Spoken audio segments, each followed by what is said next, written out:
व्यक्तिगत रूप से प्रेस कॉन्फ्रेंस कर रहा हूँ। हमेशा आप सबके बीच में रहा हूँ। लगभग 40 साल की मेरी राजनीतिक यात्रा है। पारिवारिक पृष्ठभूमि मेरी हमेशा, मेरे पिताजी जनसंघ के अध्यक्ष रहे, विधानसभा का चुनाव लड़े, मीसाबंदी रहे, जेल गए, जनता पार्टी बनी, उसके अध्यक्ष रहे, और उसके बाद से 1980 से मेरी यात्रा प्रारंभ हुई। आप सबके स्नेह आशीर्वाद से इस शहर की राजनीति में आप सब ने मेरा एक बड़ा विशेष स्थान बनाकर रखा। इस पूरी यात्रा में बहुत सारे उतार चढ़ाव आप सबके साथ मैंने देखे हैं। 1980 में भारतीय जनता पार्टी का गठन हुआ और उसके बाद पहली बार 42 साल बाद पिछड़े वर्ग का भारतीय जनता पार्टी का कोई अध्यक्ष बना। 26 जनवरी को मैं भारतीय जनता पार्टी के अध्यक्ष के रूप में मैंने पदभार ग्रहण किया और पद ग्रहण करने के बाद से लगातार मेरे खिलाफ कहीं ना कहीं एक बड़ा वातावरण बनाने का प्रयास जबलपुर शहर के बहुत जिम्मेदार लोगों ने किया।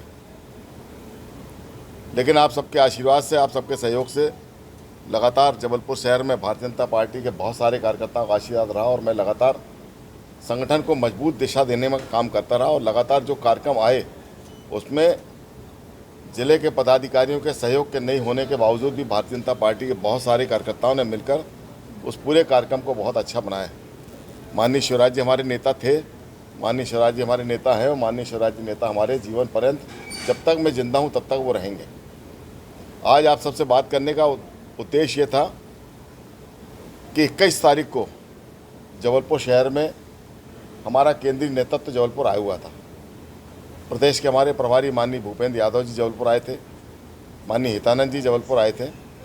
और जैसा कि आप सबको मालूम है कि चुनाव में पूरे विधानसभाओं में हमारे प्रभारी आए हुए हैं और वो प्रभारी उत्तर प्रदेश और बिहार से आए हुए हैं, तो उनको कुछ ना कुछ टिप्स देने के उद्देश्य से माननीय भूपेंद्र यादव जी ने जबलपुर आगमन हुआ था।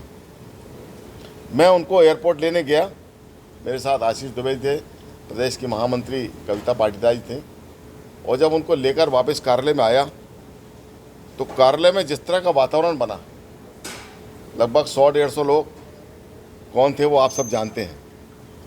एक पक्ष के 100-150 लोग थे, दूसरे पक्ष के लोग 50-60 लोग थे, और लगभग 1.5 घंटे तक भारतीय जनता पार्टी के कार्यालय में गाली गलौज, जो कुछ नहीं होना चाहिए था वो सब कुछ हुआ।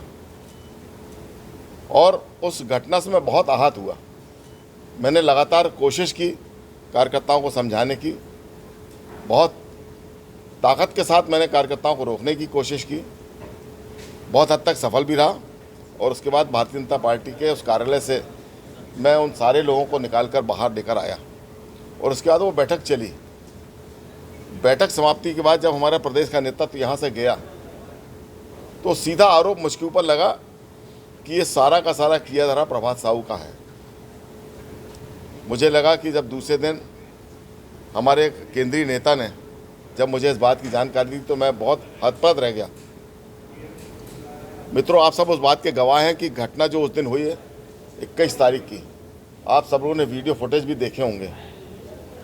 और लगातार जिस तरह से मेरे ऊपर मानसिक रूप से दबाव बना, तो मुझे लगा कि मेरे कार्यकाल में मेरे अध्यक्ष रहते हुए भारतीय जनता पार्टी के कार्यालय में जो अशोभनीय घटना हुई उससे मैं बहुत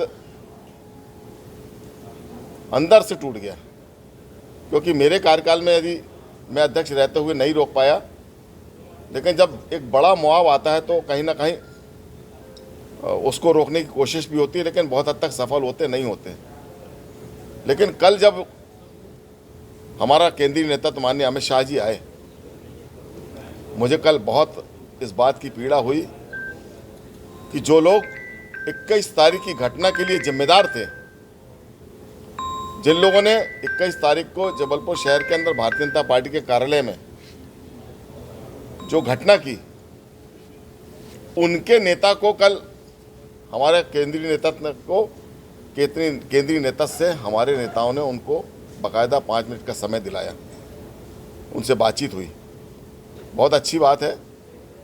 और माननीय अमित शाह जी ने उनसे बातचीत की, उनको आश्वासन जो भी दिया हो मुझे नहीं मालूम, लेकिन मुझे लगा कि जो जिन पर अनुशासन की कार्रवाई होना चाहिए थी या जिन लोगों ने ये घटना को अंजाम दिया उन पर पार्टी का कहीं ना कहीं शिकंजा कसा जाना चाहिए था। वो कसने की बजाय उनको यदि इस तरह से प्रोत्साहित किया जाएगा तो मुझे लगा कि मेरा अध्यक्ष पद पर रहना उचित नहीं है। और इसलिए मित्रों, मैं आज आपके माध्यम से भारतीय जनता पार्टी के प्रदेश अध्यक्ष को अपना इस्तीफा भेज रहा हूं और उनसे आग्रह कर रहा हूं कि 21 तारीख की घटना की जांच वो अपने स्तर पर करें। उसका वीडियो फुटेज है, कार्यालय में है, और मुझे लगता है आप सब मित्रों के पास भी होगा।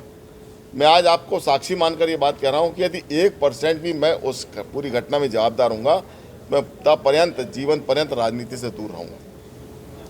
लेकिन जिस तरह से उस पूरे घटना को मेरे ऊपर मढ़ दिया गया, ये बोला गया कि भारतीय जनता पार्टी के अध्यक्ष ने ये सब कुछ कराया, तो उससे मैं बहुत आहत हूँ और इसलिए आज भारतीय जनता पार्टी के अध्यक्ष पद से अपना इस्तीफा भेज रहा हूँ। लेकिन भारतीय जनता पार्टी का कार्यकर्ता था, भारतीय जनता पार्टी का कार्यकर्ता हूँ और भारतीय जनता पार्टी का कार्यकर्ता रहूँगा। और इसलिए चुनाव में जब जहाँ पार्टी को आवश्यकता पड़ेगी, एक कार्यकर्ता के नाते मैं पूरी ताकत के साथ सरकार बनाने के लिए अपना सहयोग करूँगा। आपको बता नहीं, अचानक हो गया।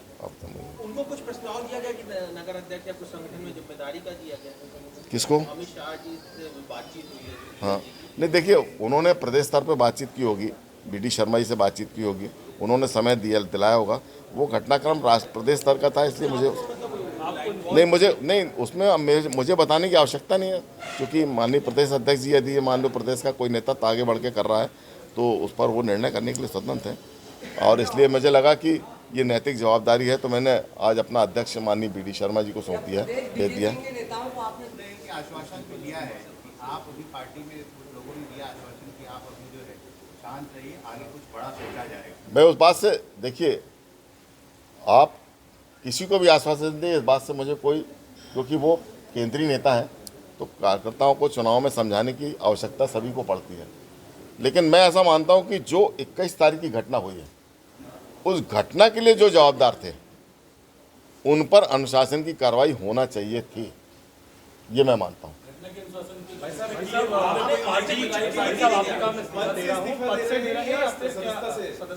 नहीं, भारतीय जनता पार्टी के अध्यक्ष पद से अपना इस्तीफा दे रहा हूं, पार्टी का कार्यकर्ता मैं रहूंगा।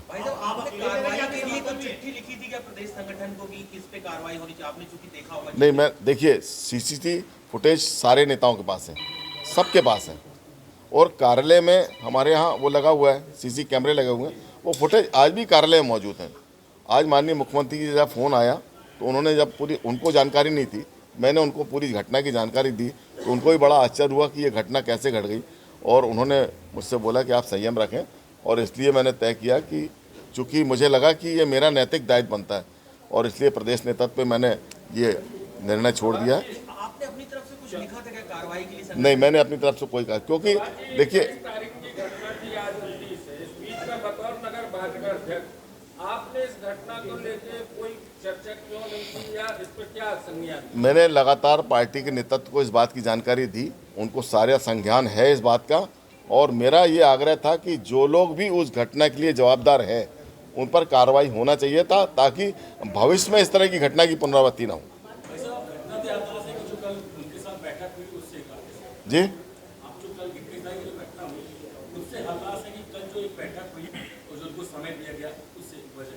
देखिए, जिन लोगों ने घटना की वो सबको मालूम है, आप सब मीडिया के लोग भी इस बात से वाकिफ हैं कि 21 तारीख को कौन लोग मौजूद थे, और उनके नेता को आप समय दें, अच्छी बात है, लेकिन क्या ये ऐसे लोगों को प्रोत्साहन देना नहीं हुआ?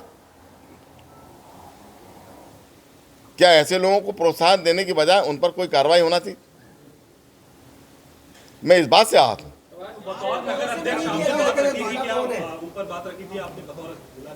नहीं, मुझसे पूछा गया था, मैंने उनको पूरी घटना बताई। मैंने कहा आपके पास CC फुटेज कैमरे हैं, आप उसकी जांच कर लें, और आपको ऐसा लगता है कि इस पूरे घटना में कहीं मेरा 1% भी हाथ है, तो आप जब मुझे बोलेंगे मैं इस्तीफा दे दूंगा। 21 तारीख को जो घटना हुई उसने तो पार्टी को बहुत डैमेज किया ना। आखिर पार्टी की जो एक अनुशासन की छवि थी, पार्टी ये मानी जाती थी कि दीनदयाल जी के आदर्शों पर चलने वाली भारतीय जनता पार्टी है, तो क्या उस पूरे घटनाक्रम से भारतीय जनता पार्टी को और भारतीय जनता पार्टी के चेहरे को दाग नहीं लगा? क्या नुकसान नहीं हुआ? और नुकसान हुआ था तो पार्टी नेतृत्व को इस पर गंभीरतापूर्वक चिंतन करना चाहिए था। अच्छा, ये जो टिकट वितरण हुआ है उसको लेके आपको क्या लगता है? नहीं, टिकट वितरण देखिए, टिकट बांटना देखिए टिकट वितरण पहले हो चुका। यदि मुझे को लेकर कोई आपत्ति होती तो मैं 21 तारीख को टिकट घोषित हुई थी, 22 तारीख को 23 तारीख को अपनी प्रतिक्रिया देता। जिस तरह से बाहरी प्रत्याशी का नाम आ रहा है कि यहाँ पे बाहरी प्रत्याशी, तो उससे आप सहमत हैं? नहीं, वो मैं उस बात से सहमत नहीं हूँ, और पार्टी का जो निर्णय है उस पार्टी के निर्णय से मैं सहमत हूँ। क्या आपके इस निर्णय के बाद पार्टी के आला नेता आपसे बातचीत करते हैं, मनाते हैं, तो क्या यह फैसला वापस ले? मैं पार्टी के नेतृत्व, यदि पार्टी को लगता है कि नहीं मुझे जवाबदारी से काम करना चाहिए, पर मैं उनसे फिर भी आग्रह करना चाहूँगा कि एक बार ये तो तय होना चाहिए, ये जवाबदारी तय होना चाहिए कि उस दिन उस घटना में कौन लोग जवाबदारी थे, मैं था या मैं नहीं था। मैं नहीं था तो मुझे बताया जाना चाहिए कि नहीं, आपकी उस घटना में कहीं कोई रोल नहीं है।